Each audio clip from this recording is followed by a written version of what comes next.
Arteta! What a strike! What a screamer! Zola! And a fantastic goal! Arsenal back in it! And here's Limpar, lines it up, finds the net. Arsenal in front. It's time to have a thoughtful, insightful, intelligent, data-driven conversation about squad building. What does that have to do with Arsenal? We're not entirely sure. This is the Arsenal Vision post-match podcast. My name is Elliot Smith, and you can block me on Twitter at Yankee Gunner. So we have a really exciting podcast for you. Clive has been recorded. He will be down the line, but we have a special guest today, and I think it ties into a lot of the things we've been talking about, because this time of year, thankfully, there's no football to make us miserable, but there are transfer rumors to make us miserable. So we will be talking transfers. We'll talk a little bit about squad building and review the season as a whole. With Ted Knutson, who is the founder and CEO of StatsBomb, one of the premier sort of advanced analytics stats, and I can let him explain his firm a little bit more to you, companies on the planet. He also does the StatsBomb podcast, which you should listen to, and you can find Ted on Twitter at MixedKnuts. Hello, Ted. Hey, how are you? I butchered the explanation of what your firm does, mainly because it's probably beyond my comprehension, my limited comprehension, but would you say that that's sort of at least a starting point for what you do?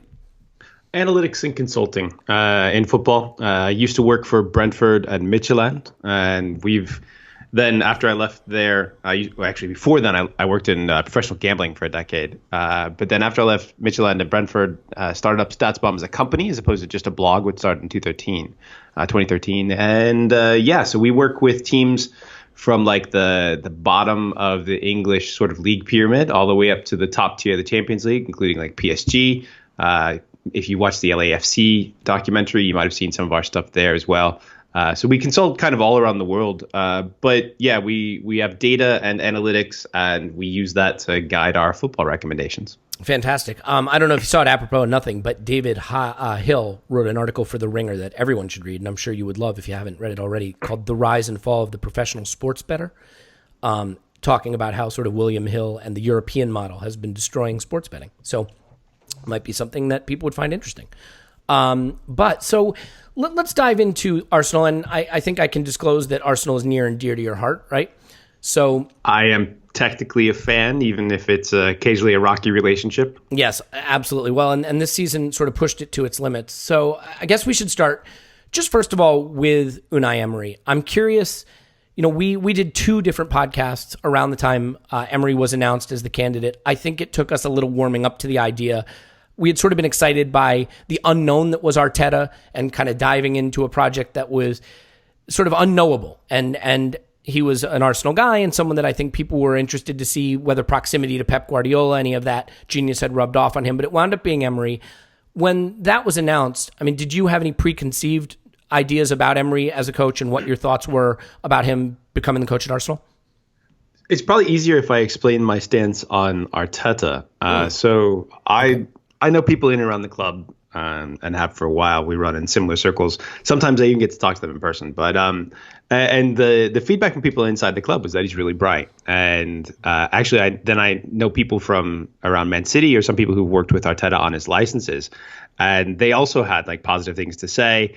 And so with that, and knowing that he'd worked under Wenger and also had worked under Pep Guardiola for a couple of years, and knowing that Arsenal actually needed to kind of enter a rebuild, I was really excited by the Arteta idea. I was like, look, there's like no real cost to this, in the sense that, you might be getting a huge upside coach. You're probably not getting a downside coach.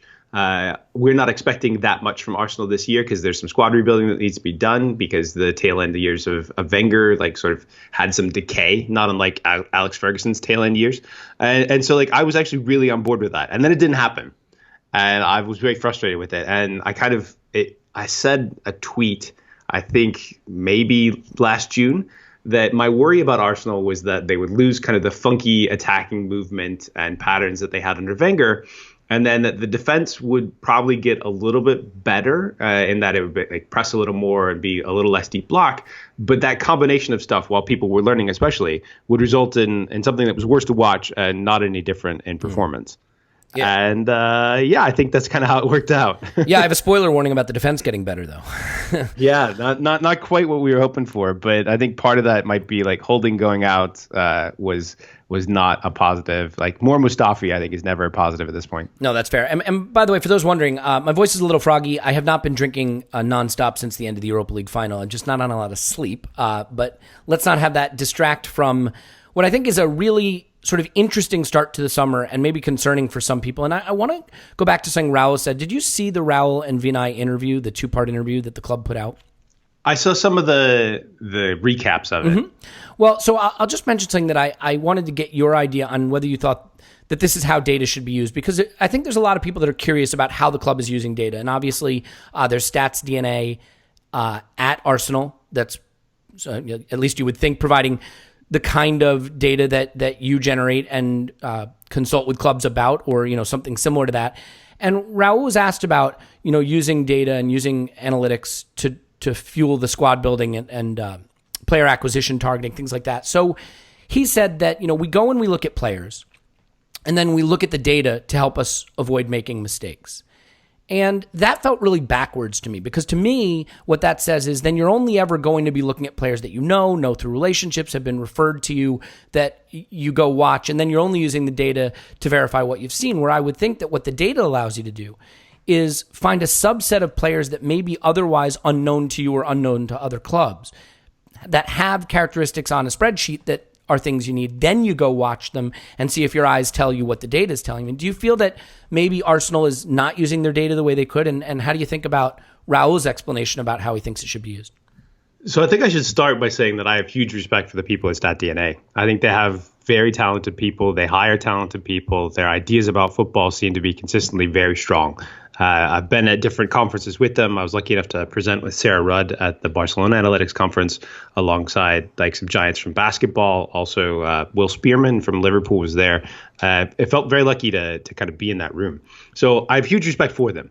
The question has been for basically since they were purchased, how are they used? How is their information used? And how is the club executing around it? And what you flagged up there is exactly my perspective on it, in that like you should be using data to find players, and then you more correctly target your scouts. And you do this as much as possible. Now StatDNA have their own data. They might use other data companies as well, but they certainly have an enriched data set even beyond whatever Opta collect. They definitely work on the tracking data that everybody in the Premier League has, and they're way ahead of the curve. Like knowing who they've hired, like they're really, really bright people, not unlike Liverpool's group. So then you ask the question, why aren't they operating more like Liverpool? And that's where things become more uncertain. And behind the scenes, Arsenal have had turmoil for a while, whether it was the end of the Wenger era when he was kind of trying to scrabble for a last couple of seasons to have good finishes, but they needed to get younger at that point, and they never did, or they needed to sell on Alexis Sanchez and potentially Mesut Ozil, reinvest that money. That didn't happen either. Like there have been a lot of execution problems there. So I don't think that it's necessarily at the StatDNA level. But when Raul says something like that, you have to be concerned that either he's intentionally being slightly misleading, which is fine, that's normal, or if he actually believes that, that's a problem. Yeah, I mean, and the problem. Do you think it's sort of just how I positioned it, in that there are going to be players that you just miss out on because other teams are using data to find those kinds of players, and you're using relationships. I mean, Raul is, I think, sort of known for having close relationships with some of the super agents and things like that. I mean, do you worry that with Raul at the top now and Sven gone, that the club is going to rely more heavily on a network of agent relationships for player targeting? To go back to the earlier question, I have huge concerns with exactly that. So we use data to find guys early. And that's really important because Arsenal can't afford guys when everybody knows about them, right? Yeah. And so when you find guys early, you flag up like Steven Bergwijn 2 years ago, and he's like 10 to 15, maybe 20 million. He's not 40 to 45 million, which is what the current price is. You have guys like Naby Keita that you could have potentially gotten quite early on. A lot of guys from Ligue 2. I mean, it's all over the place. And back in the day, there was a bit of thing where Arsene was like, well, it's a crap league. And not necessarily Arsene, but the people underneath him who were in charge of the overall scouting and recruitment group. Like, they were very suspicious of worse most leagues. But we've seen that a lot of these leagues produce pretty darn good players, especially the outliers, and that's what they need. I think one of the larger issues in Arsenal's squad building over the last 5 years is that they didn't buy those like 21 and 22-year-olds to complement everybody that was getting older. And whether that was a budget issue or whether it was that they were trying to win now and not as concerned about that is paying for the bill now. Like the bill is due, and we're seeing an aging squad and a lot of guys that are not quite good enough anymore that actually were very good before. But now you have to retool, and fifth and sixth is not great. And the stats on Arsenal suggest that that might have been even a little convenient this year. If they were continued to do that, then it's going to get worse. Yeah, and I mean, then the question becomes: do you have the right people in the organization who can course correct? And losing Sven, I think, is one of those things that some people don't care about. They say, his reputation was inflated, that one head scout is not going to make the difference at a club. I think there are other people that worry that he was sort of the one person in the room that had a vision for how to course correct with respect to how the squad had been built. Do you have an opinion on Sven going and the cost that will have to Arsenal as they try to build their way out of this imbalanced squad that they have? So I've been around football for 6 years now, and I can tell you that nobody really has any idea of what's happening inside of a club. So because of that, I'm very cautious about evaluating Mislintat's role and what was going on there. Like, I just don't know. And we don't know who the buck stops with and who's responsible for different things. I had heard that there were some frustrations about Mislintat taking credit for certain players that were really very much a group effort. And some of those players that turned out to be quite good, they were a group effort. For the most part, inside of a club, I worked inside of them for quite a while, at least in my mind anyway. It felt like quite a while when we were working those 65-hour weeks. But you don't really necessarily point to one guy and say, oh yeah, he found him or she found him, if you're looking at a more gender balanced scouting role. Yeah. So because of that, I'm not certain what is going on. But the bigger problem is, what is the organizational structure? Who has vision? Who knows how to execute and apply all of these things that Arsenal have going on? Because incorporating stat DNA is not traditional football. And if you have traditional football people that are basically running everything, and they have uncertainty or a lack of trust in the value that the stats and the analytics bring, then you're not going to use them to their utmost. And we are seeing right now the Premier League is so competitive that clubs without the largest budgets need to be doing that in order to, put the performances on the field and then have them move up the table. Yeah. It would be a shame. If ego got in the way of Sven succeeding at Arsenal, obviously. I will say that I think sometimes very talented people who are at the forefront of their industry can have big egos. We see that with the players, certainly. We've seen that with managers, and it probably happens with executives and scouts and all of that. But I guess your point is the correct one, which is that there is a whole team there, and they have to be they have to feel included, and they have to feel that they share in the successes. As the star of this podcast, I can certainly say that I'm thankful for the little people that I have on. That's a joke, but I wasn't sure if I was supposed to laugh or not, or if you're going for the deadpan thing. No, it's very rare that anybody laughs at my jokes to begin with. But that one was bad enough that I felt it had to be flagged up. All right, so fair enough. Okay, well, then I guess the next thing is where Arsenal has opportunity to try to rebuild the squad. And that means, who do you sell? Who do you keep? Things like that. Now, one of the things that Arsenal did that made them fun is they bought two really good strikers. One of the things that Arsenal did that maybe wasn't super smart in terms of allocating resources is they bought two really expensive strikers. Yeah. So, I'm curious to get your take on that from two perspectives. One, as fun as it was, do you think it was bad squad building? And having done it, if we do have a big money offer for one of them, do we have to sell? You don't have to sell, but it's the type of thing that you might want to do if you're trying to sort of capture this model. So looking at Arsenal right now, there's a lot of 30s and a lot of 29s and 28s. So Lacazette 28, Aubameyang 29, Mustafi 27, Czech's gone. Xhaka 26. Monreal's going to be 34 next year. Koscielny 33. Mkhitaryan 30. Sokratis 30. Mesut Ozil 30. That is a lot of guys who are on the other side of peak age. Yeah. And like that's a significant concern with this squad because as players age, their performance will typically drop. Not always. Some take better care of themselves than others, but the body catches up to you. It's very rare for a player to get out into their mid-30s and still be an elite player, and that's especially true for pacey roles that are usually attacking.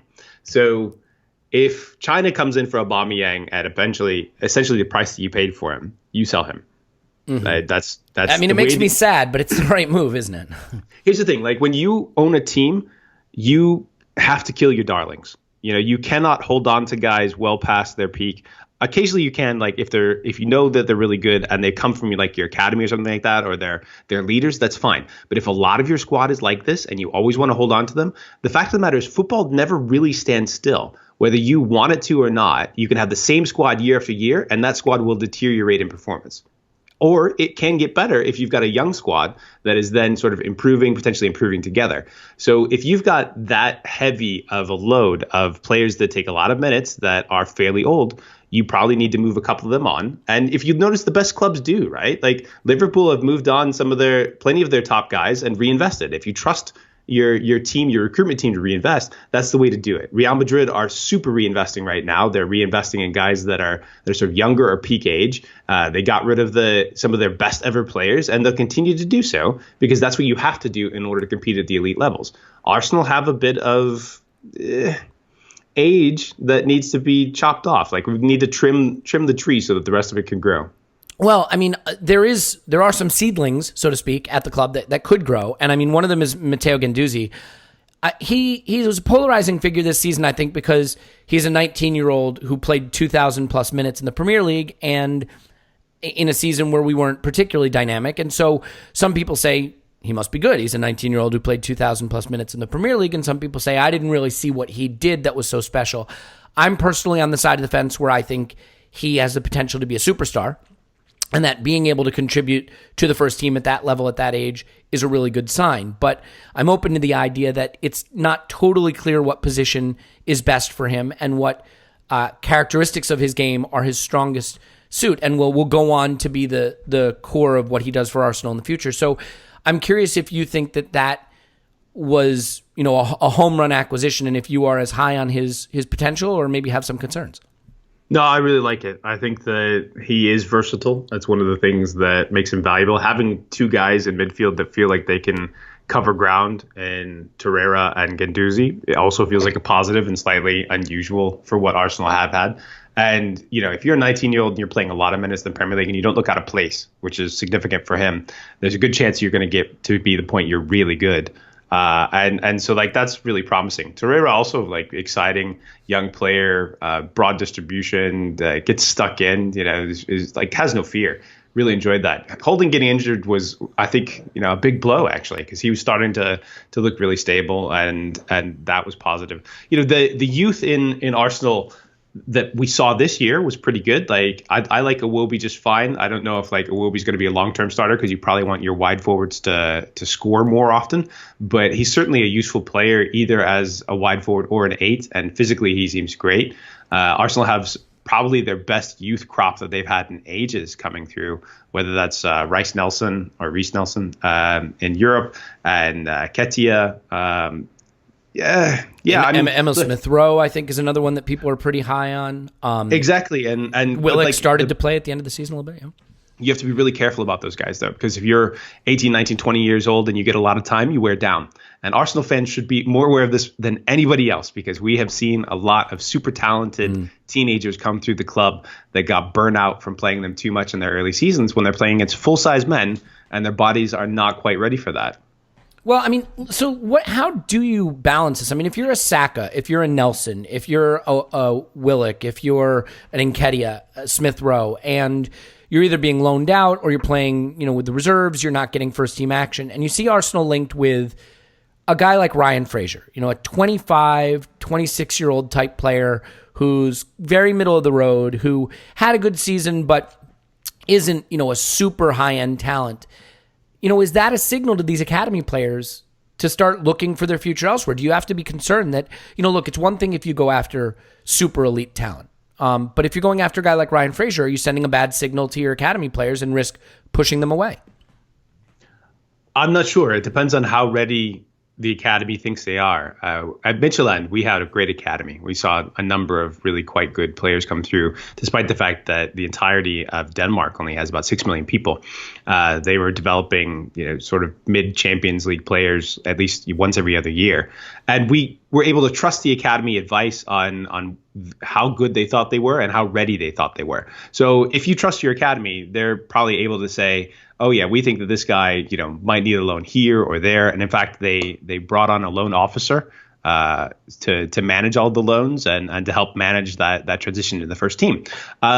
As a player, don't worry about the fucking rumors, though. Sorry, I don't know if I'm allowed to say that. But don't worry about the rumors. We do quite a bit of that on the podcast. I've been waiting to follow your lead, but yes, that's going to happen. Don't worry about the rumors because almost all of them are nonsense, and you don't know what the deal is. Are they actually looking at Ryan Fraser? Or is it because his agent is trying to drum up a move from somewhere and Arsenal seem the most likely place because Arsenal's wide forwards weren't great this year? Yeah, well, I mean, that's to say the least. I mean, I think one of the biggest problems for Arsenal this season is the fact that we had to get both strikers on the pitch, in part because we weren't getting any goal contribution from our wide forwards. And that meant that we were playing formations that I don't think really suited a lot of players, including, and maybe most notably, Mesut Ozil. It really feels like the Ozil-Emery relationship is fractured beyond the point of recovery, but his wage makes it hard to move him. I mean, do you want to look into a crystal ball and tell me how that plays out so I can not cry myself to sleep at night? Arsenal are going to take a huge bath on his wages. They're going to have to pay for a good chunk of wherever he moves, and any fee is going to be, possibly just payback for part of those wages. So it might look weird in a financial way, or it might look obvious in a financial way. But my guess is that, in order for him to move, and he'll want to move, it's just, you're going to have to swallow half of his wage packet at the minimum. Is that his agent calling you right now to say, don't give anything away? No. It could though. At any moment. I know you're well connected. I just thought maybe we're getting some classic ITK info here. I mean, it is one of the challenges that Arsenal have either overcommitted to aging stars or made mistakes with other key players from a contract negotiation standpoint. One of those is Aaron Ramsey. He was really one of the players that seemed to, by the end of the season, well, before the injury, begin to thrive in Emery's system. And so losing him hurts doubly because you're not getting anything in return for him. And you're losing a very unique player in terms of his skill set. I mean, for you, that third midfield position, I mean, if you look at Guendouzi and Torreira as maybe a double pivot of the future, is that Aaron Ramsey role the one that is going to be really hard to replace and something that Arsenal needs to prioritize? Yeah, probably. They might feel that Mkhitaryan can cover that for another season. Yikes. He in the time that he played, he wasn't that bad. I don't know if people are realizing that or not, but 6 goals and 4 assists in however many minutes, 1,700 minutes. You know what I think, Ted? I think I think he played really well in the sort of February-March period when he came back from injury, but then after that 17-day layoff when we came back after that, I think he had a really rough stretch at the end of the season that was problematic. Sure, but as a statistics person, I'm typically going to try and work over a longer sample size. Ramsey was amazing. I'm going to go more with knee-jerk reactions, but yeah, you do. Okay. Ramsey was amazing this year, and Ramsey has been very good a number of years. The problem is the thing that you said that also goes hand in hand with Ramsey being great before his injury. Right. And as a 28-year-old, and his injury history, and you think that he's great, but he wants a huge wage packet that's guaranteed and 5 years more. You have to have concerns about that as a club. And Ozil, they felt like his injury history had been better. This type of player probably ages better over the course of a season or a course of his career. Creative passers seem to have a longer lifespan because it's not just predicated on driving runs and everything like that. It's predicated on him having amazing vision. But that one didn't work out great either. So they didn't want to make the same mistake twice effectively on Rambo. But part of that is poor management to get to that point in the first place, right? And the swap deal for Alexis Sanchez versus Mkhitaryan, who's 30 now, you're like, look, if you had reinvested that, if you gotten anything for Sanchez, say 30 million or the 60 million that was allegedly on offer, that just makes everything better, but that's not what happened. So now you have to wait and you have to dig out. I know there was another. So Ryan Fraser, I'm pretty unexcited by. I don't think that he plays the style that Arsenal are looking for. I'm not even sure that it's like a real something that was really investigated that hard. It doesn't feel like that, but the current Arsenal, who knows what if the it old was, school has. I mean, if it did come to fruition, would it give you real concerns about the process? Yes. Okay. I would be concerned not only about the process, but like, what's the plan? And I think that's my long-term concern with Arsenal. Like, what's the plan? Why is this player here? What style are you building for? Like, it doesn't Do you seem think there's like a desperation to get back into the Champions League, and that maybe Arsenal's chasing 1 year plan after 1 year plan and just trying to put like patches on the boat and try to float it into the Champions League? Sure, like that's the tail end of the New York Knicks when they are actually making the playoffs, and then they just kept. What happened after that, Ted? I assume they were great for decades after that, right? No? Yes, exactly. The New York Knicks, as everyone knows, are regularly in the NBA Finals. For those of you who do not follow the NBA, the New York Knicks are the laughingstock of the NBA. So there's that. And as a former New Yorker who didn't like the Knicks, it would have given me great pleasure to live there during that period, but I did not. But I think it's dangerous, and that's kind of what I'm saying. Like, if you don't have a good plan and how to execute, given how competitive the Premier League is and how the other teams are getting smarter, like, it is dangerous. And the weird part is that Arsenal have smart people around the freaking club. It's just that, are they figuring out how to use them correctly? Yeah, well, and I mean, it's certainly all evidence suggests maybe not. I think there's another question too, which is how. So Unai Emery was very clearly and pointedly given the role of head coach, but that was under Ivan Gazidis's purview, and Raul seems to have a pretty trusting relationship with him based on what they say and some of the reporting. Now, that may not be true, but it does make you wonder how much Emery is driving the decision making about the kind of players that he wants to bring in. So one of the rumors is Meunier, or Meunier. I guess it sort of depends if you want to go with the French pronunciation there or not. And no, it's Meunier. There we go. But, that's another example that I think has people scratching their heads. And the reporting is saying that, he's an Emery guy and Emery wants him because he's not convinced of Bellerin. Now, I read those headlines and I say, is that just trying to get clicks? Is that just trying to play on Arsenal fans' anxiety already? But that's another one that for me would be deeply concerning, both because of the exciting possibility of having Hector Bellerin back sometime early next season and the fact that it just seems a fairly unimpressive player in a position that's not a priority to put a significant chunk of the resources into. Is that another one where you'd say Arsenal really can't be letting Emery make the decision there? I don't hate the Meunier deal here. Really? I think some of the concern is about Hector and wanting him to have time to recover. And I think that that's totally fair because Hector probably is your starting fullback for reasonable time going forward. Meunier is tall, which helps out a little bit. Like Arsenal have habitually built a little smaller in their style. So like having a tall fullback that you think is pretty competent is good. And he has been competent. He's been better than competent. He's been actually pretty good when he's played for PSG. He was pretty good when he played for Belgium as well. The age is a little further up there, but like I also think that this Arsenal budget to some extent feels like a myth. Like I just don't feel like it's nearly as small as we're being told. Maybe it's some negotiating factor that they're hoping that the rest of Europe doesn't hold them to ransom like they try with all the other big clubs. So like I don't feel as bad. I mean, Lichtsteiner got 1,000 minutes last year, and Lichtsteiner was a blank. So maybe you've got a guy that you actually think is pretty good at right back and can help out. And we know that Emery's system, assuming that he's around, is predicated on having some pretty good fullbacks, which he hasn't necessarily had. Maitland-Niles could potentially then shift and be more dynamic as a midfielder again, or continue to play kind of the utility role. So I don't hate this deal. Well, that's encouraging. So there's one, because I have to admit I had not heard that perspective, but that's nice to hear. I mean, one of the things that people think will impact the budget, Ted, is just that there's the expectation that there's going to be tons of outgoings. That Ozil might go, certainly. Ramsey is already going, not for any money, but Mustafi might be sold, that Jenkinson will go. There's a lot. Checks off the wage package. Yeah, checks off the wage package. There's a lot of wages available. And then, there's rumors about Xhaka being sold and things like that. And I'm just curious. I mean, there are a lot of players I'd be fine seeing going, but do you think that there is a limit of the number of players you can realistically sell and try to replace their minutes and their contribution in the following season without totally destabilizing a team? What are you destabilizing? The sixth best team in the Premier League? I mean, based on the table, we were the fifth best, Ted. I mean, but yes, Yeah, I understand, not based on but- metrics. I'm kidding.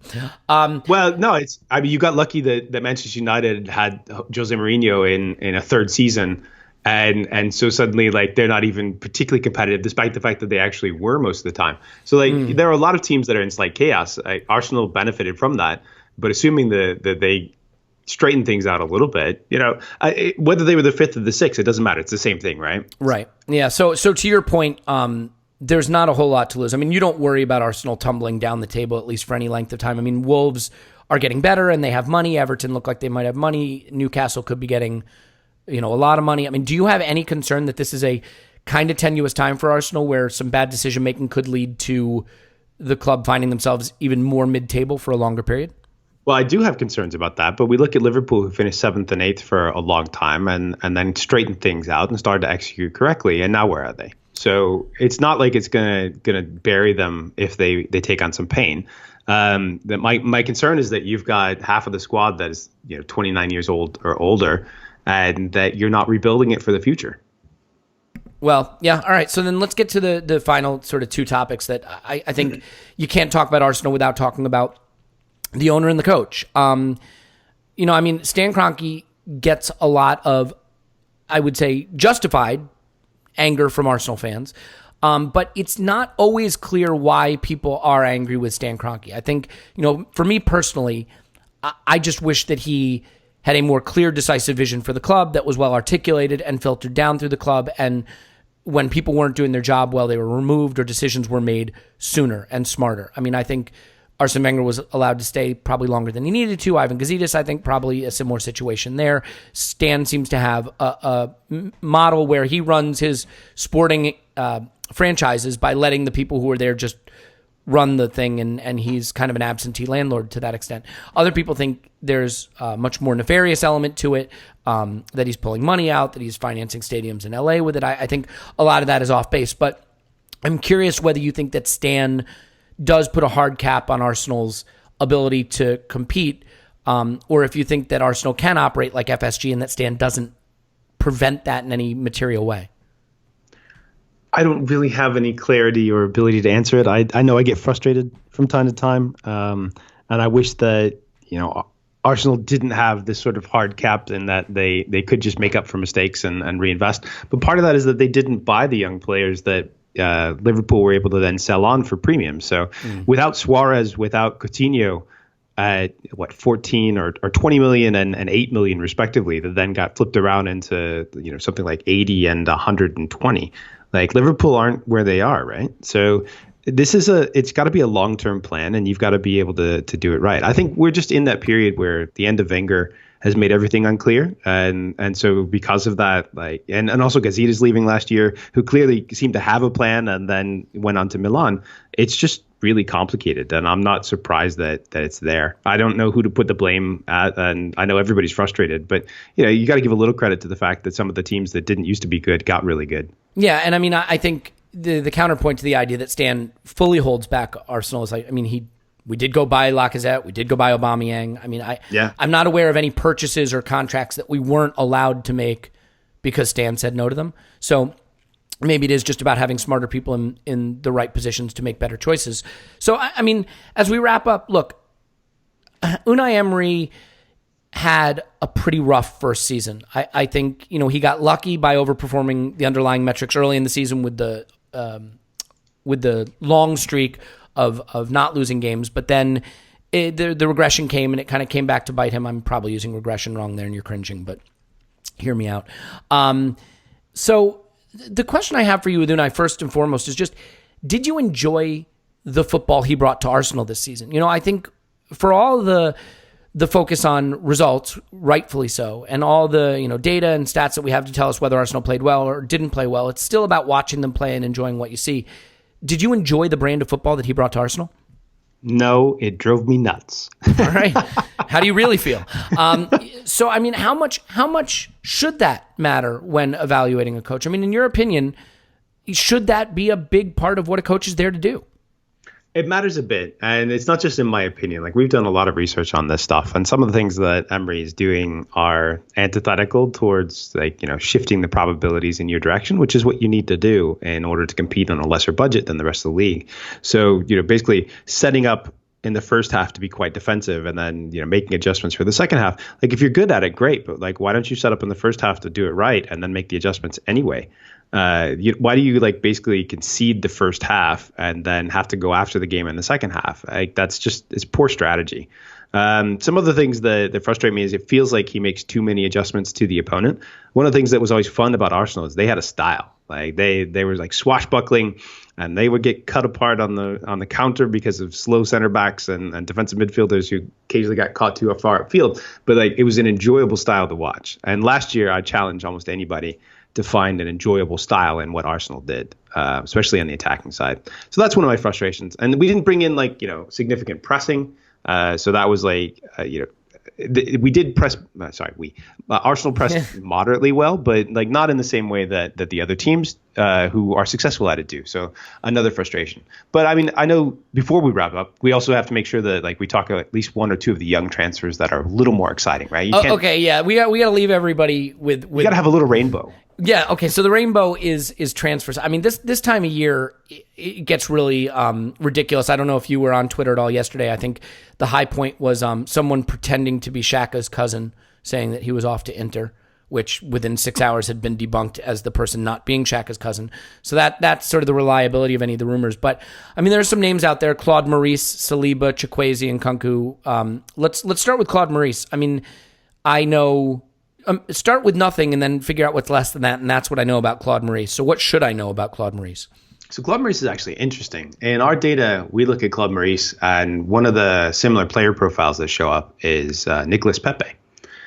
He's younger than Pepe. Yeah, it's good, right? So if you're looking at the discount version of Pepe, who's young, that isn't gonna. But you need to respect what you're getting here too. He's not gonna come in and light the league on fire. He's probably for 1 to 2 years down the line, at which point you can be pretty excited by him. But that's where Arsenal are at right now. So this is a guy that you're bringing in, knowing that he's going to get some minutes, that he's going to develop, that he can be really excited as a ball mover and elite dribbler. He's playing in Ligue 2, but Ligue 2 actually has quite a good talent level, and he's a great dribbler at the age of 20, which again is pretty exciting. So if you look at it from that perspective, the Guendouzi purchase was similar to that as well. Can we take what looks like a fairly low risk gamble on a guy that not that many teams have looked at, but that can really help us in a couple of years? That's kind of how I look at him. I mean, that works. I mean, those are the kinds of things we have to do, is be getting the guy before clubs that are willing to spend a little more on potential find out about them or get interested in them. And then hopefully they turn into someone like a Sterling that you can sell for 50 or 60 million pounds.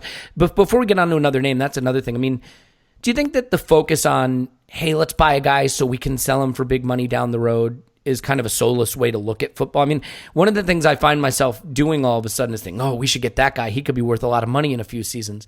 I mean, how do you balance the idea of wanting to watch fun, good players at your club, but also recognizing that your club has to create asset value, for lack of a more enjoyable way to put it? Oh, this is the entire Brentford fan experience, and I watched that club go through, and that fan base go through this whole phase where they found it very frustrating in the early days. Oh, I cannot believe we're selling our best players on a regular basis. Mm-hmm. But from a club perspective, you need to understand the value of your players. You need to understand the replacements that you can potentially get and what they might cost. And when somebody comes in and they give you good value for those players, you sell and you then reinvest that money to rebuild it and continue on. A lot of people have played fantasy or Football Manager, mm-hmm. and it's the same sort of thing that you're going to do there. And that is how it operates. But the other thing that you need to do is put out the best product on the field as often as you can. And that is a balancing act that is quite challenging, but it's possible to do. And so that's kind of how I look at it. I enjoy players as they come through, and often I will follow those players as they leave, somewhat controversially. I actually appreciated Van Persie going to win titles. I appreciated Cesc winning titles, despite the fact that it was with the blue team. You've just lost everybody. I know, but I like those players and I like watching them. And modern football means that it's a little more than just the guys that are wearing the red shirt right now. Yeah, the problem is that we have to be hashtag against modern football. So, yeah, well, and I mean, you look at a club like Dortmund, right? I'm sure there wasn't a Dortmund fan that wanted Dembele to leave the club. He was a fun, exciting player to watch. But, you also have to be impressed at turning a negligible investment into $100 million that you can use to rebuild a really exciting, fun squad again. They immediately got competitive. In fact, they bought one or two of the center backs that I was hoping that Arsenal would buy last year. Of course they did. So another guy, Saliba, this seems like a pretty reliable link. Again, let me tell you everything I know about him. There you go. Anything we should look forward to with him? Can you give me a little more detail? We're looking at William Saliba? Yes. I believe he is a defender. Center back at Saint-Etienne. Yes, Saint-Etienne. That's the one. Yes. Very promising, 18 years old, exactly the type of buy that I would make. There was another kid at Saint-Etienne that was a right back that was bought by Monaco last year. We call him RPG. I think it's Ronald Pierre Gabriel. And he's built like an RPG. He looked like a linebacker out there running as a right back at 18. I think that Mainz bought him this year. But yes, I like both of these players, and this is exactly the place that I would probably pick up guys. Now, that doesn't mean they're going to come in as the finished product. And if you expect that, you're going to be deeply disappointed as a club. You have to appreciate the young kids need time to develop, and that's what you got now. I think he's been touted as a possible Koscielny type replacement, but that could just be as easy as he's coming from France, so he's replacing Koscielny. I don't know if there's anything else to that. It looks like we have bought or are buying Gabriel Martinelli from Brazil. I mean, again, the beautiful thing about doing a podcast and not knowing anything about any of the topics you're talking about is that you can rely on your talented and intelligent guests. So any idea about Martinelli? In this case, I am exactly the same as with awesome. you. Well, I'm neither talented nor intelligent. I refute that, but we will live the experience together. How about Chukwueze? This is a guy that sort of popped up on the radar in January as Arsenal being interested in him, and I looked at sort of the stats. I know Scott, who is a regular on the podcast, he likes to put out some of those spider charts that you guys sort of popularized, the radars, and he's got an interesting one. He's intriguing. Some fairly poor shot locations. He's got a little bit of Suso about him, and that he likes to cut in, but still, well, yeah, not quite as much success. But decent scoring, basically on his expected goals averages. Dribbles are quite good, but you would hope that those dribbles would turn into potential shots for his teammates, and it doesn't seem like that's happening as often as you might want. Only 20 years old at Villarreal in one of the sort of top 2, top 3 leagues in the world. I don't think it's bad. At that point, it just really comes down to price and what you're hoping for. I think Arsenal don't want to end up with more, are all of their wide forwards that can only create for their teammates. They want some guys who can score, and maybe that's what they're seeing. I'm not sure. It feels like, given the names that have been thrown out, if they're true, then Arsenal are going to be, rebuilding this year. It feels like we're gonna have some youth that we need to get comfortable with, whether that's youth from the academy or youth from outside. And I don't think that's necessarily a bad thing. Is a bit of just admitting the reality of the situation and trying to rebuild for 1, 2, 3 years down the line. Yeah, and then we go get Frazier and Alberto Moreno on a free, and suddenly it doesn't look like we're doing that anymore. How about a last name, Nkunku? Again, a guy we were linked with in January. I like him. I think he's interesting, but can he provide what's missing in that area? Is he a PSG player? Yes. I can't say anything. Oh, okay, fair enough. Mounier, I can, but I need to be really careful. No, that's good. Yeah. No, that's smart. That's good. That leaves everybody wanting more. There's an air of mystery about it. I love it. So then, let's just look into the future and get a prediction. I mean, do you think that next season is going to be more pain, more disappointment, or are you optimistic about Arsenal being able to get back in the top 4? I'm not optimistic. I think it's possible that they can get into the top 4, but I think there's a lot of work to be done this summer that needs to lead them there. And I really hope that this first season of Emery was like the worst version, and we're going to get a better one, because otherwise I think that, we'll struggle like we did this year in a lot of sometimes similar ways, but possibly different ones. I do hope Ozil ends somewhere that he's happy, because I have enjoyed watching that player in particular, and despite the often controversies or the way that people evaluate him, I think that he's actually been quite a joy to watch for most of his time at Arsenal. Yeah, let me ask you a question about that, though. Out of curiosity, where could you wind up making $350,000 a week where you would be unhappy? I'm just curious to get your list of places that encompass that. That's a good point. On the flip side, like if you have a coach that tells you to man mark Jorginho for an entire final when that's not really your skill set, maybe you get a little irritated. Shots fired. Okay, fair enough. Yeah, I agree with that, by the way. So, all right, well, look, I really appreciate it. Really enjoy hearing sort of your philosophy on football. It's kind of ironic as we're doing this interview, my phone, which is sitting here with some notes on it, popped up and let me know that the latest Stats Bomb podcast is out. So, go listen to that and hopefully listen to this also. Ted's on Twitter at Mixed Knuts, Knuts, Mixed Nuts, right? That's correct. Thank you very much for your time. Thank you for listening to people. You can send the hate mail to james@statsbomb.com. He deals with all that. I don't think there would have been any before you went on with I liked watching Van Persie win titles. You can't get your back there.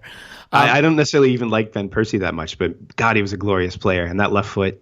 Yeah, it was fun to watch until he fucked off to United. Anyway, all right, we're going to take a break. We'll come back with Clive after this. Stay with us. Bye.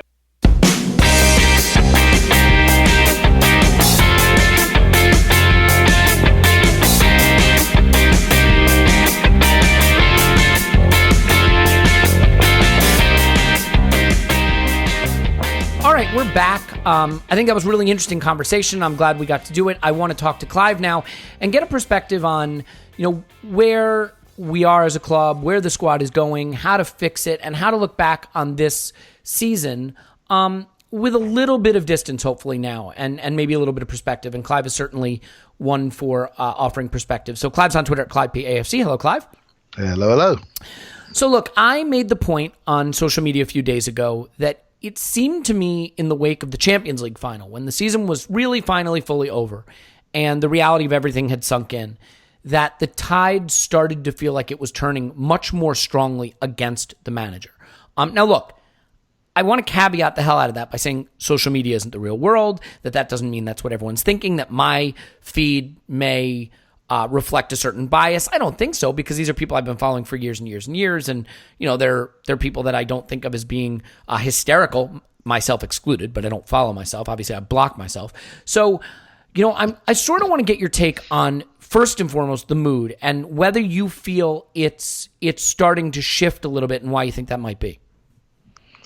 I think it's how people process disappointment. I was having a chat with my son the other day, and he's 17.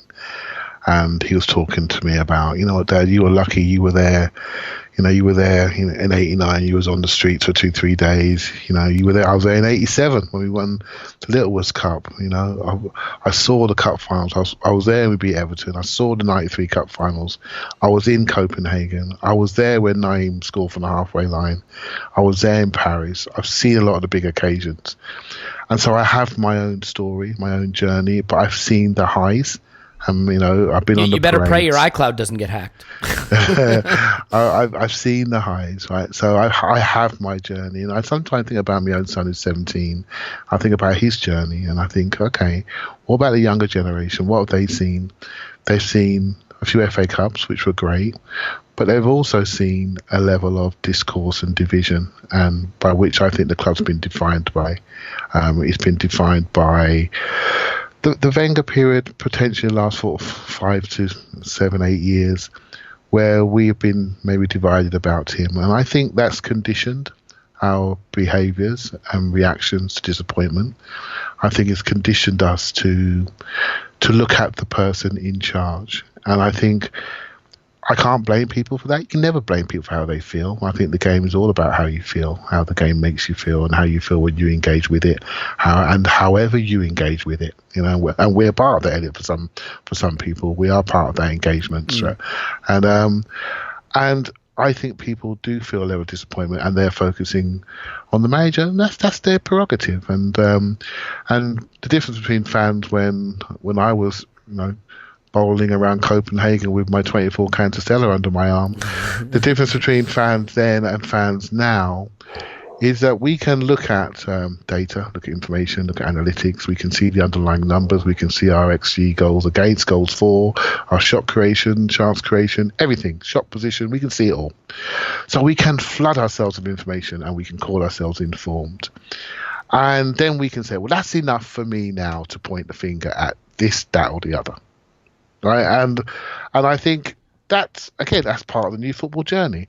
And, what I try to do is take a step back further and say, okay, how do I absorb this information? How do I understand it? How do I articulate it to help others understand it? And then how are we going to move forward to fix it? And that's where my brain has already gone in the last few days, because the disappointment is starting to wear, and Spurs losing at the weekend obviously make that a lot easier to bear. Otherwise, it would be a traumatic time for everybody. But I am starting to think forward, and I understand why people are where they are with a manager that basically we don't love. Right? And I think part of our conditioned behavior is there was a period when all of us loved our previous manager. Every one of us. And some of us fell out of love with him, some of us didn't. But I'm not sure there's hardly anybody that's in love with this guy. We understand what That's a great point. Yeah. So some of us are trying to understand what he's trying to do. Some of us are looking at him with the context of the club. But I don't think people love him. And maybe, people don't quite hate him yet. But the emotion, which is the one you need to be afraid of, is the one that leads to apathy. I think in the end, apathy killed our previous manager. When people stop caring, that's a problem. If people reach a point where they don't see a connection with this new manager and they start to get apathetic, that could be a problem going forward. Yeah, you know what? Look, full stadiums filled with banners wanting the manager out is better than empty stadiums, right? So exactly. Especially if you're the owner. And I think it is a fair point. Look, I had been ready for Arsene Wenger to go for quite a few years. And I think long before the Leicester title season, I thought it would have been best if he had gone. And I wish he had gone after the Hull FA Cup final. I thought that would have been a perfect time. But having said that, look, the part about him is that he had a decade of success at Arsenal that made him an Arsenal legend. So, no matter how frustratingly bad he was performing, you were still directing your ire at an Arsenal legend. At a man who had given us some of the highest highs. And he was debonair and he was philosophical. And some people came to hate that about him. For me, while there were a lot of things about his management style and coaching style I came to dislike, I mean, his way as a man, as a person, was something that I always felt an affection for, even at the depths of my concern about him leading us in the wrong direction. Emery, because it's a second language, because he doesn't sort of look and act and dress and, philosophize in the same way, and doesn't have a decade of success at the club behind him, which is certainly the more important factor. I think you're right. I think he's hard to hold close and love. And so when you love someone, I think you find reserves of patience with them because they open their mouth and speak and beautiful words come out and you're mesmerized. It's like it's like one of those toxic relationships where there's codependence. We were codependent on Arsene for a while. Arguing about him was the fiber of the club for a decade. But let me ask you this. I mean, I think Arsene Wenger really lost the fans, not when the results turned against him so much, but honestly, when the football became pretty dour. I think Arsene's football stopped being beautiful football in his final few seasons. And this whole myth of, we may not be winning, but we play some of the nicest football in the country, like that had stopped being true. So how important is it, do you think, for Emery, since I think it is pretty clear he's getting another season, for Emery to find a style and approach that isn't just winning football, because maybe this team isn't ready to be a winning team, but that is football that people can, their imaginations can be taken by it. I mean, do you feel that his pragmatism, which was something we were crying out for, ironically, has kind of undermined people's ability to find their affection for him? I think in Wenger's style was very much an improv style, and we were looking for a bit more structure. And structures can sometimes be construed as pragmatism. Right, so we wanted more structure in defence, we wanted more structure in attack. We didn't want our team to be Alexis dependent. Give it to Alexis, let's see what happens. Right, we didn't want that. Right, we thought because the days we didn't play well, guess what? We didn't play well. We wanted more than that. We wanted more layers. We wanted more layers all over the club. We didn't want to have a single point of failure at the management layer, and we didn't want one player to dominate the team so greatly on the pitch. But we have grown used to a style that maybe there wasn't one, but it was all built on the talent that we had. So the imperfections in the balance of the team, we sort of took them for a period because we kept winning cups. But also, when we were hot, we were beautifully hot. Right, so, but we wanted preparation, we wanted coaching, we wanted structure, we wanted layers, we wanted organizational change. Well, I did anyway. Right, so, and guess what? I got all of that. I think this is great. This is just what I've been moaning about for 3-4 years. Now let's rebuild the squad. Well, we didn't quite do that. We didn't quite commit to that. But I'm ready to judge, right? We're ready to judge. The CEO walks away. Okay, that's not great. The head of recruitment walks away. They just brought in maybe 3 or 4 decent players. That's not great. So we haven't quite turned the page. We haven't turned the page organisationally. And because we haven't quite committed funds and to the team at the right level, we haven't really given us a basis for a style. Because I feel this is why I will defend the manager, and I feel he's made a lot of changes to cover weaknesses, and I think he's almost gone away from his strategy that everyone told me is the 4-2-3-1 guy when he walked through the door to, okay, I've got this group of players. I need certain ones on the pitch. So I've got to move away from what I would like to do. I've got to protect some people. I've got to hide some people. I've got to develop people who are not ready to play right back, for example, into a right wing back situation. I can't play another player at left wing back. I can't leave 2 centre halves on their own because they're going to get run. Sometimes I've got to pack midfield, keep my wing backs tucked in because I don't trust the legs of my centre midfielders. But I've got to have my 2 forwards on the pitch because they're my get out of jail card. My number 10s can change. Hopefully they'll turn around. Ramsey's come in, done really, really well. And then I sometimes think Ramsey's done really, really well based in the context by which we look at the other players who don't show the right level of personality to play for the club. And all of this, he's trying to manage to get us back to the promised land of the top 4 Champions League positions. And I think it's very difficult for him to reach the expectations of people like yourself, Elliot, that want to see a style. And by the way, I'm not adverse to seeing a style, but I understand why I didn't see one this season. Let me ask you this. How much do you think the rumors that are coming out now are sort of being designed to G up frustration towards the manager? Because one thing that I think is weird, I'm seeing a lot of rumors suddenly, things like Amici set to leave after Europa League snub, right? That he didn't make it on the bench, and it turns out we actually had to name 3 goalkeepers or whatever. That there's a UEFA rule for it. Or Meunier is a target. Emery not convinced with Bellerin, despite the fact he started him every freaking game when he was fit. Yes, wait. You'll see other stuff like stuff like Spurs target chooses Spurs. Arsenal target chooses Spurs over Arsenal due to Arsenal's failings, blah, blah, blah. Do you know what I mean? That's coming around the corner soon. Wait for that to happen. When a Spurs target, a target we're looking for goes to Spurs, there's going to be uproar. You wait for that one.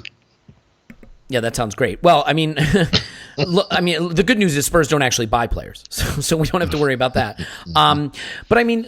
So let's get into that then. Obviously, look, the one thing that I think is fair, I think you can feel that Emery did a mediocre job this season, that there were targets set for him that he didn't hit, fine, but that there were also things he could have done that maybe he missed the opportunity to do, while still saying, okay, he's got another season, he's definitely getting it, and I'm open to him getting it right this season. So then, let's look forward a little bit. I want to talk transfer rumors momentarily, but before we do that, for you, look, you believe in this man's ability to get the job done.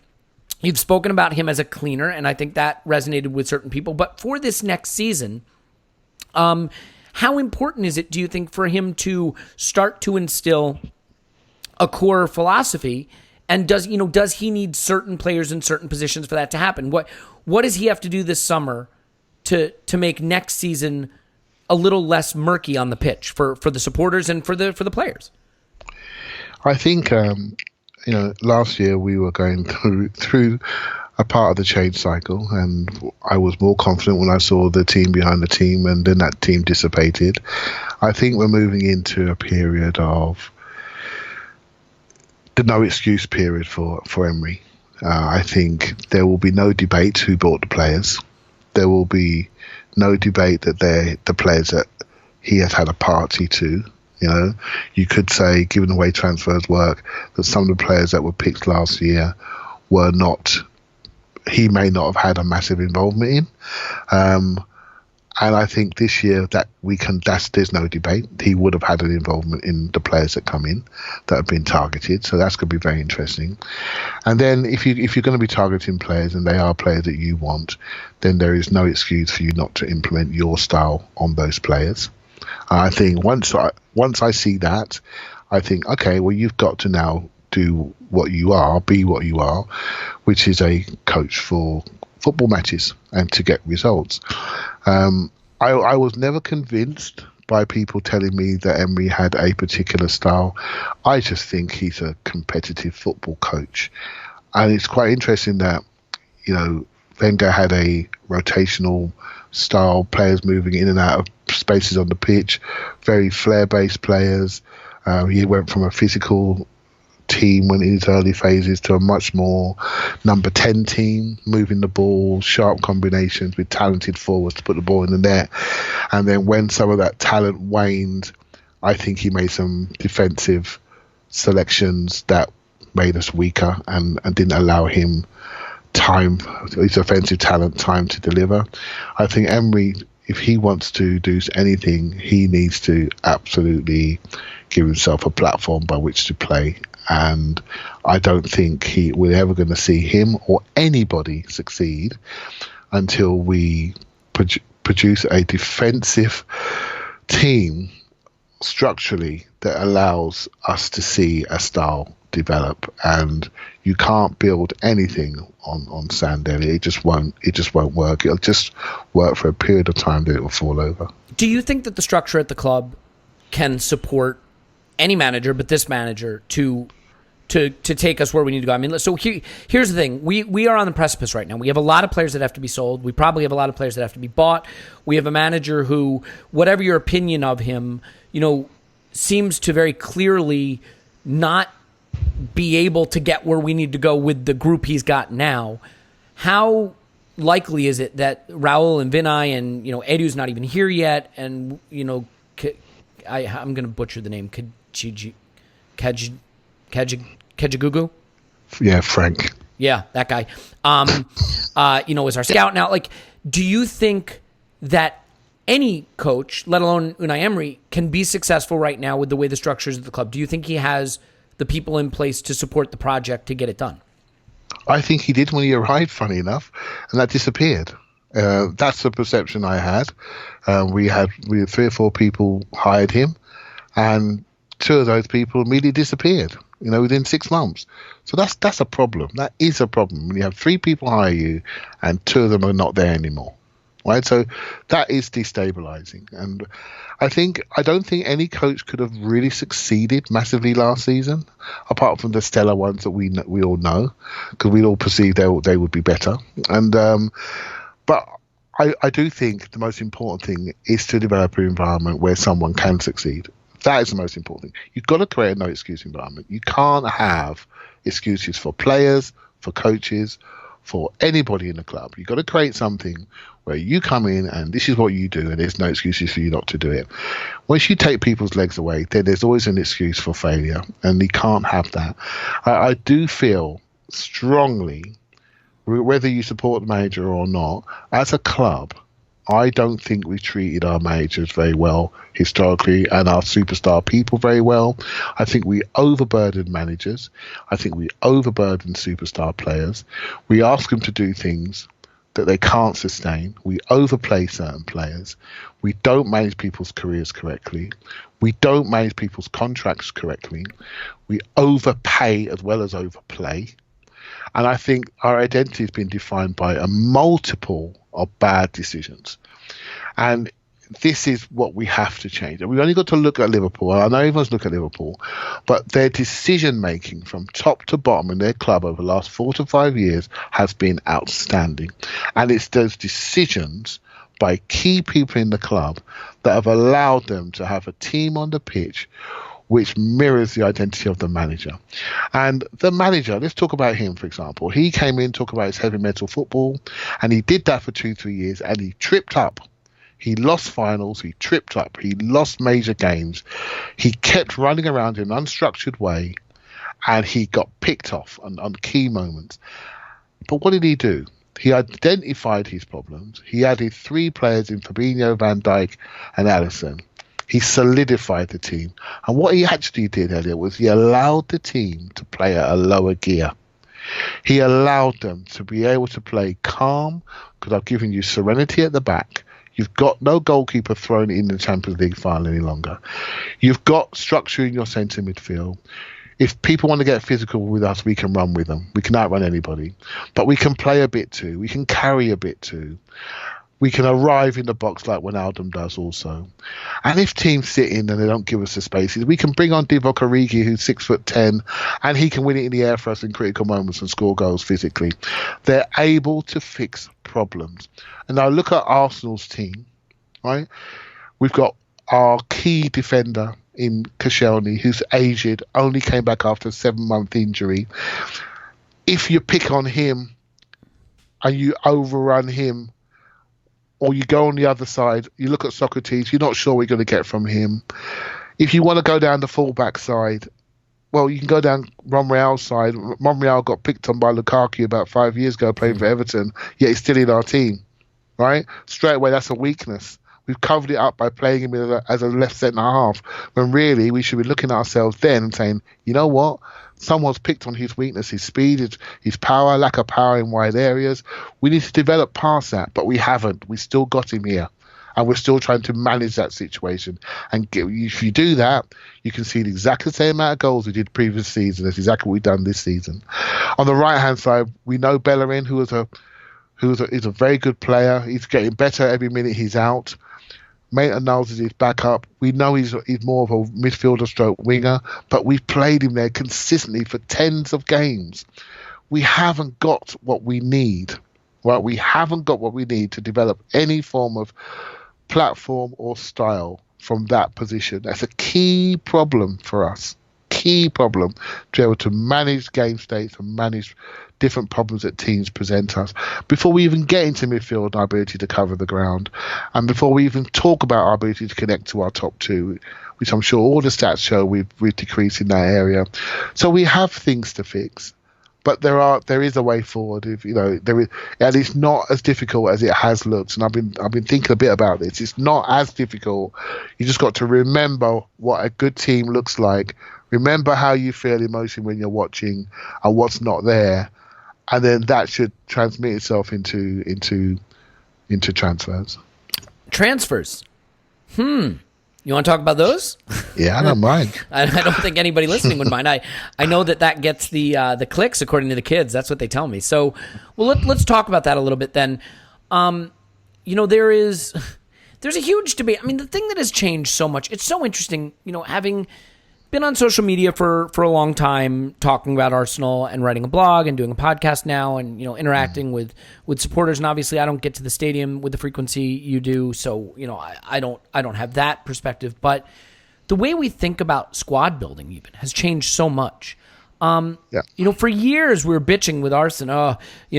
Project Youth just wants to play the kids, go out and spend some fucking money and splash the cash. And now the irony is, it's oh god, don't buy another 28-year-old. Go buy some kids, play the kids. We got to get young. We got to build asset value. Like, how shocking is it to see the change and the way people now appreciate, and maybe Liverpool have informed this to some extent too, the way you need to build a squad and the way selling is important to be able to buy, and that your access to the market depends on making smarter moves and not just spending money. I mean, do you feel that perhaps the things we were doing 7, 8, 10 years ago were underappreciated at the time, in part because we had just come off having the greatest accumulation of talent on an English football pitch of all time, but also because we didn't have access to the data and a way of thinking about squad building? Are you really kind of amazed to see the way that the narrative has changed and the way people now look at our squad and really are clamoring for us to get younger, buy younger, sell the older players, and turn over the squad? I think I never underestimate how informed the fan is. Right? I think it's incredible. I downloaded a report from KPMG the other week about the top Europe's elite clubs, and I think in the top 10 clubs we've got like the highest wage bill, but our squad value is quite low. Not say the highest wage bill, but the ratio between the two is not the best. Mm-hmm. Right? Our squad value is not the highest, but our wage bill for that squad value is very high. Right? So that tells you that could, from a business perspective and a spreadsheet perspective, that could say, well, actually, what are Arsenal going to do? They're going to increase their squad value. How do they do that? They've got to buy younger and speculate, build talent, and then that squad value will rise significantly. You've seen what could happen with a Guendouzi, for example. We bought him for 7 million. He's not 7 million today. He was, I think he's number 2 for the most highest talent under 20-year-olds in the whole of Europe, behind Jadon Sancho. So that's not Arsenal fans talking. That's the football world talking.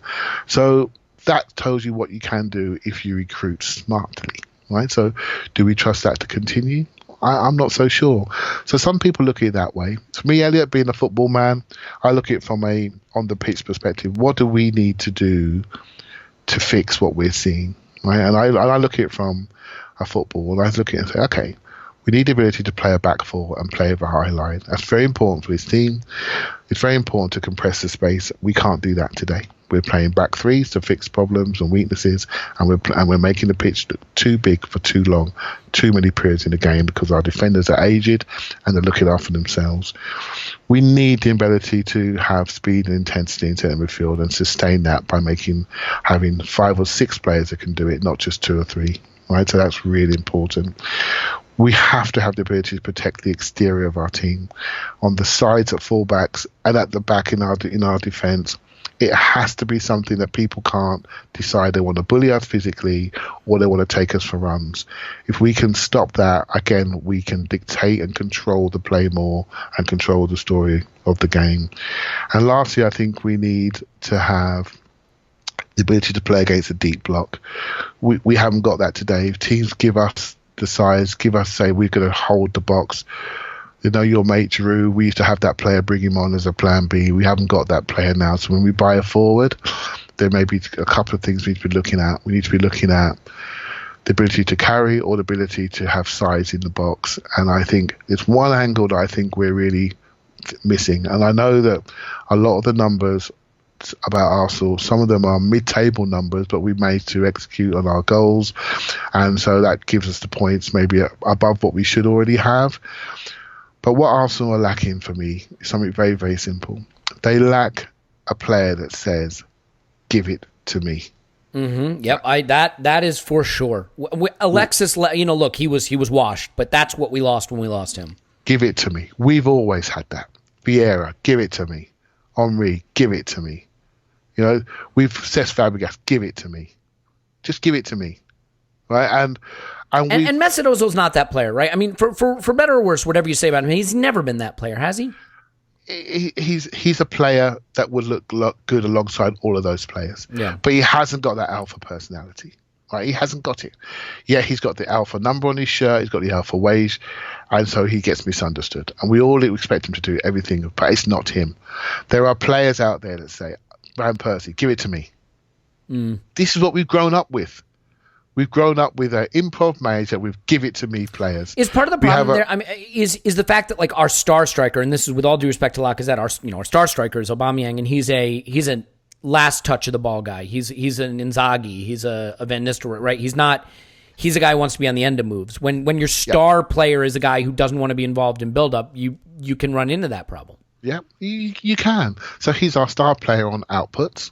Right, so again, he suits the modern fan. You can look at the statistics: touches, chance conversion, big chances taken, big chances missed. Wow, we can see it all. What a great player!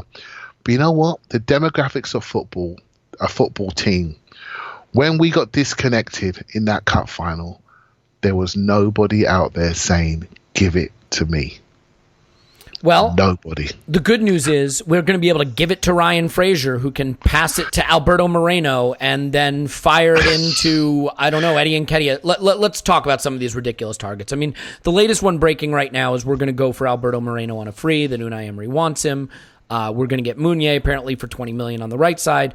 We are going to apparently stay squarely in the era of the mediocre wingback as the fulcrum of our attack. I kid. But like, are these rumors designed to get us angry, or are we really going for these players? What do you think of the idea of Moreno on a free and Meunier for $20 million? I almost don't want to comment. I think what they're saying is, and it seems to be a little bit of a press trick per se, is that Emery's one criticism. Sorry, he's got many criticisms, but one criticism that's maybe travelled with him from PSG is his ability to manage stars in the dressing room. So by writing those headlines, you're saying to everybody who doubts him, he's getting people in the dressing room that he can trust. So he's going to bring in. So how about we link him to all of his old players that potentially could be on the move, right? So Banega, Meunier, Moreno. So that's what we get. Denis Suarez actually came into fruition. So that's what we're going to get. And this brings a level of, this is why I was so desperate for us to win the Europa League, Elliot, because it wasn't because not just for the prize, but because I knew this was coming. I knew the trust was very tenuous, shall we say. Yeah. And now it's gone the other way. So now we've lost perspective. We've lost it now. We're thinking, okay, this is how I feel. I don't like how I feel. I don't like this. I don't need to see this Moreno thing. I don't need that stuff. I want something else. I want more. And you're now then looking within the club fabric. We don't trust that neither, do we? We don't know what Raul's going to do. We don't know what Vinay's going to do. We certainly don't know what the owner's going to do. And we haven't even got a technical director in place yet. And we haven't got a head of recruitment in place yet. So it's not quite there. How can I ask anybody to trust what's upcoming? I can only then take my eyes away from that because it's too depressing and look on the football pitch and say, if I was him, how I would do it and what I would try to fix. And I would definitely try to bring a level of athleticism. And I know that sounds obvious, but it's important. The reason why I say it, look around you, look at your competitive landscape. Man United, Liverpool, Spurs, Man City, sharp Chelsea, sharp sprinting teams. Chelsea not so much.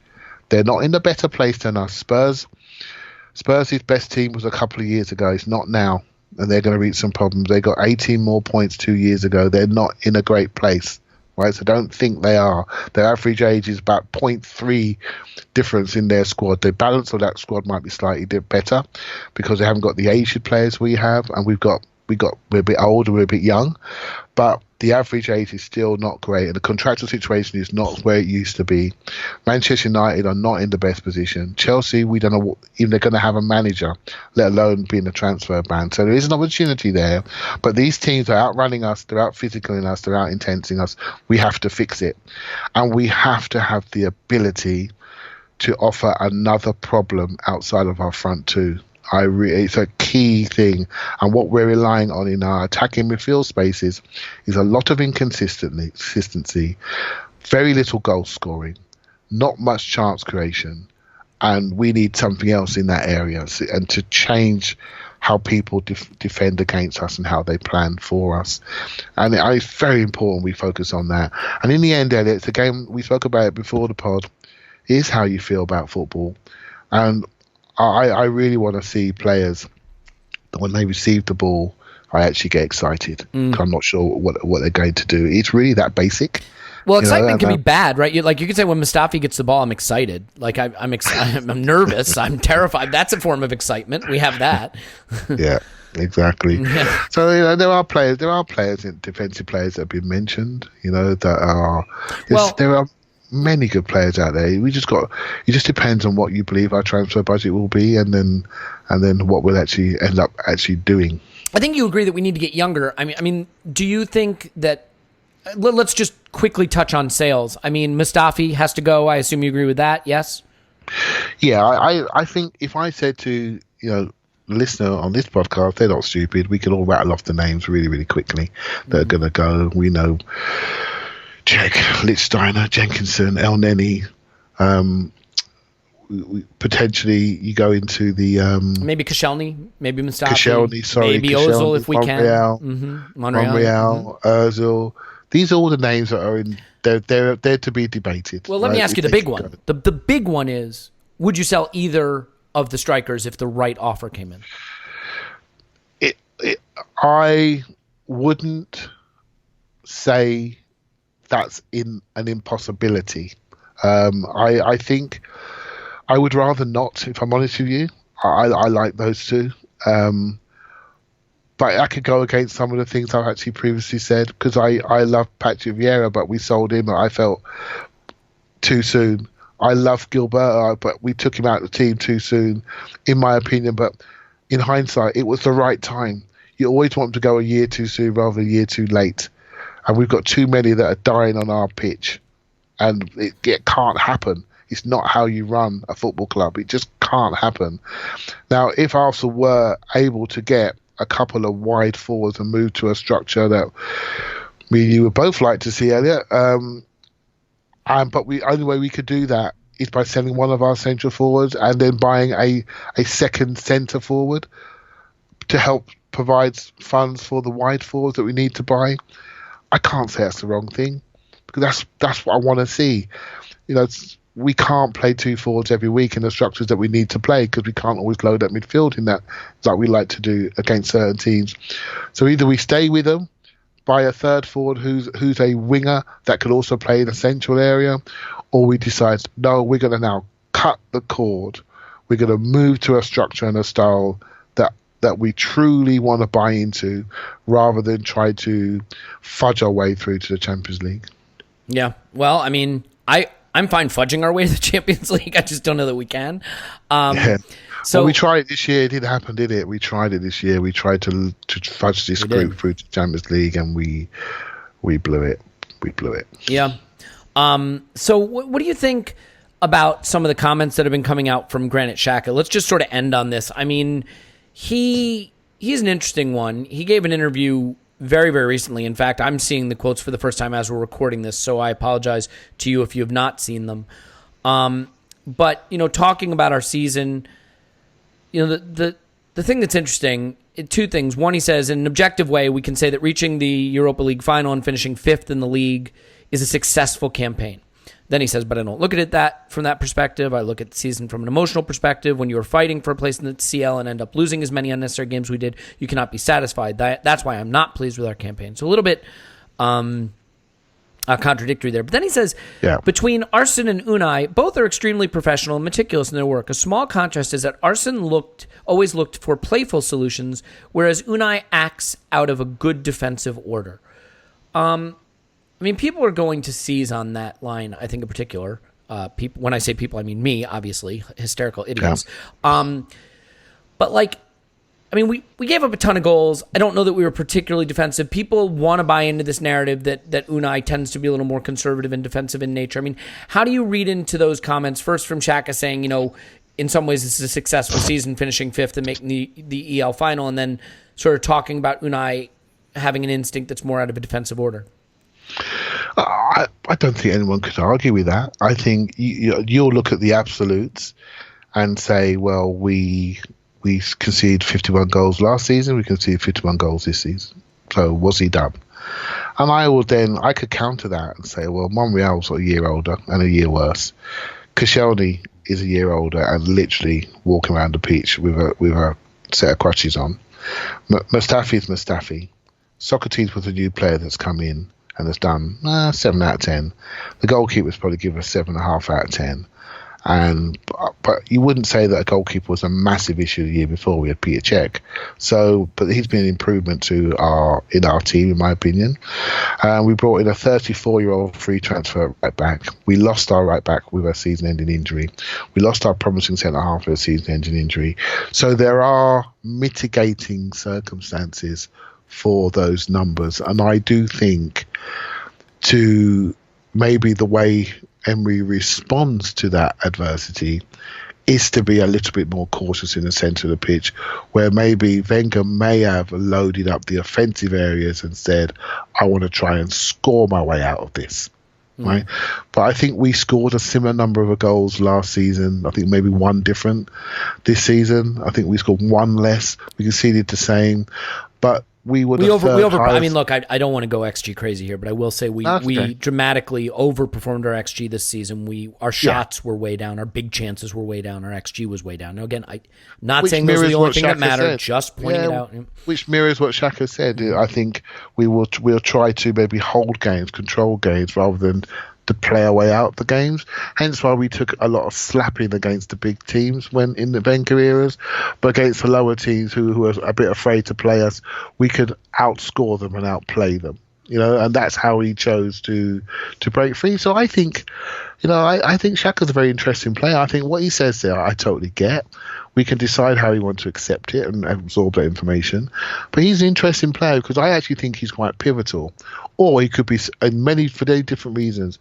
Is he pivotal for us as a footballer? Right? Because if we want to get to where we're going, or where I think we need to go, he's right in the middle of this. Does he help carry the bags for another year? Or do we say, no, that's not enough. We need more agility, more speed, because we're not getting the defensive protection. We're not getting the chance creation. We're not getting all the passes we thought he would get, although I thought he had a good game in the final. But there's a limit to this guy. There's a ceiling to this guy. Do I sell now where I can still get the 30 mil? And then upgrading with somebody who can give me some real decisiveness in midfield and carrying of the ball and size and physicality and dominance, and move Torreira back to the base of the team and do it that way around, or Guendouzi to the base. These are decisions that we have to make. So Xhaka is talking and acting like potentially our new captain, but actually, does a player like that actually hold us back from getting to the style that I think we need to get to? And that's a real good debating point. Yeah. I just think, doesn't it seem just a little tone deaf to you? I mean, the saying, hey, we mostly achieved our goals with this, and we had a more defensive outlook. I mean, it's just tone deaf more than anything. He's on international duty, talking about Nations League, and they've asked him a question, and he's given an answer. I mean, to be honest, he's given a lot more than most players normally give. Yeah, you have to take in context. When they sit down with written journalists, and they do written pieces, that's the time to really read and look between the lines, because that's a fair point. Yeah, these guys a lot of these guys are media trained within an inch of their life, and so if they're asked a question off the cuff, it's really hard because they're trying to come up with a platitude, and a lot of times the dots don't connect. I think people can read into this stuff too much. The one thing that I think is clear, and we can sort of wrap up here, is that going into next season, there are certain players that I think are really on their last legs with Arsenal fans based on their performance this season and maybe before that. And, the manager himself obviously really has, I think, a lot to prove. I mean, even if you're still on board with him, this next season is no joking around. He's got a lot to prove. I think a player like Xhaka is a great example of someone where I don't know how much goodwill is left for him, if any. This is a guy that was a really important part of the squad, and I think people wanted to see him as having the qualities we needed. And I'm starting to think that ship has sailed. And, while I could see an Ozil going, and we know all the older players that are going to go, Xhaka's probably going to be in the team again next season and probably going to be starting a lot of games. And he's one of those players who has to make a big step up. And I just don't know if I believe that he has the skills for that. And with Guendouzi breathing down his neck and Torreira being the future midfield, that's a player that you look at and you say, is this one of those cases of we overrate the players that are in our team and we need to move on from him? Yeah, I think exactly what we just sort of touched on. I swear on this one, Elliot. I really do. I swear on it. But it all depends on what happens around him. Because if Ozil does go, Xhaka is a player that's not. He may have mental issues when it comes to under pressure, and he derails on occasion on the pitch. But he's not afraid to play. And if you're losing Ramsey and Ozil from your central areas, I'm just not sure we can lose Xhaka as well. I'm just not sure in one window. If buts and maybes, you need that player that's not afraid of the moment. And I do think he has still got something to offer, but I don't think it's for more than 1 year. I really don't. I think he has to help carry us through, much like Aubameyang and Lacazette do. They carried us this season with their goal scoring and their assist making, and they allowed us to do much more than we should have done regarding goals scored. Xhaka's got to do the same, and I just think we got to surround him with a little bit more speed, and we got to surround him with a little bit more intensity, and we've also got to give him somebody to pass to, and it's not Mesut Ozil. It's got to be maybe some people that can carry the ball in wide areas, and then suddenly his passing becomes incredibly important because he's moving the ball at pace to somebody that's got half a second more to control it and then drive at his man, and then suddenly you're looking at Xhaka in a completely different light. If he's passing out to Kolasinac and he's having 44 touches and kicking it into the hot dog stand, then it's a different scenario. We don't look at Xhaka in the same light. We look at our structure of attack. We look at what we do in wide areas. We look at everything all of above, and I think it's important if we are going to keep someone like Xhaka, we make sure we give him people to pass to. And I always think back to Xabi Alonso at Bayern Munich, a slow, steady centre midfielder that was quite cute in his positioning, but he got the ball, he had wing mirrors on, and he had Robin, Ribéry to pass to, and he did it about 400 times a game, and they had overlapping fullbacks, and they got to European finals, etc. So it can be done. It just depends on your structure and your setup. Well, our structure and our setup is perfect. It's flawless, really. So I'm not too concerned about it. Everything's going to be fine. Top to bottom in the club, top to bottom, absolutely perfect. It definitely does feel, and I hate to end on this note, but it does feel as you go on Twitter, you read the blogs, you read the news, you look at interviews that like, we sort of look like the clown club at the moment. Now, don't get me wrong. United are, hiring ex-players to do everything at their place and spending money on players they don't need and getting rid of players they probably could use. And Chelsea have a transfer ban and maybe losing Sarri, who just got them all their goals that they wanted to achieve to bring in Frank Lampard. And Spurs are probably going to lose their manager. Eden Hazard's off from Chelsea. I mean, there's a lot of weird things happening. It wouldn't surprise me at all next season if Spurs, Chelsea, and Arsenal drop down the table and Wolves and Everton are in the top four or something. I mean, there's some interesting changes that may happen in the Premier League before the big clubs kind of get their shit together, especially us. I mean, that's the thing, Clive. I think patience is a virtue that few football fans have. And understandably, look, I mean, we all have work and lives and things that, aren't always perfect. And football is the place where we dump all our hopes and our dreams and our expectations and our frustrations. It's where we can get unnecessarily angry or exuberantly excited. I mean, it brings us all of the distractions. And I just think that, unfortunately, I don't know that Arsenal is going to give us a lot of the high moments in the near future. It may be Unai Emery that gets the finger pointed at him for that, but I think given the structure at the club right now, I don't know that many other people could do any better, and he's here to stay, at least for now, so we'll see what he achieves. I think we'll do a more thorough transfer pod in the near future. We'll have some stuff for Patreon with that also, but I think we can leave it there. Good long chat, good perspective in the wake of sort of a downbeat end of the season, unfortunately. But I'm sure that the club will wow us with their summer moves, and I look forward to discussing them with Clive. You can find him on Twitter at ClivePAFC. Thanks, Clive. Thank you very much. My name's Elliot Smith. You can block me on Twitter at Yankee Gunner. Give us a 5-star review. And by the way, do give us a 5-star review. I want to say that, every once in a while we look through the reviews, and apart from everybody saying they hate me, which, duh, we're really appreciative. And for those of you who take the time to listen, to write reviews, it means a lot to us. So thank you for that. Just want to express that point. So, gosh, how are we going to end this pod? We don't have another game for a while. There'll be some exciting news about the summer, by the way. Live event that I will be telling you about, but not yet. So that news will be coming. Yeah, please. Yeah. Can I say something? Yeah. I think I would like to say, as we come towards the end of the season, we are incredibly fortunate with our listeners. I know everyone says it, but we really are. The Discord channel and the guys on Twitter that reach out to us. I mean, I think almost all of them are really, really thoughtful, and they remember everything we say. They really come. That's at us the worst part. They really come at us with depth and quality, and most of the time respect. And you don't often get that. You don't often get that, Or and deserve and I think it's something that we should never take for granted. And I, for one, really, really, really appreciate it, because we do put our time into this, and we do try to think it through, and we do try to give some insights, and it's really nice to know that people appreciate it. Yeah, that's well said. And I echo it, and I know I speak for Paul and Tim, who never want me speaking for them, but I'm doing it, and Scott, of course, as well. So I don't have a really good outro, but let's just do it this way. We appreciate you, we love you, and we will talk to you after Arsenal 10, Transfer Market 0.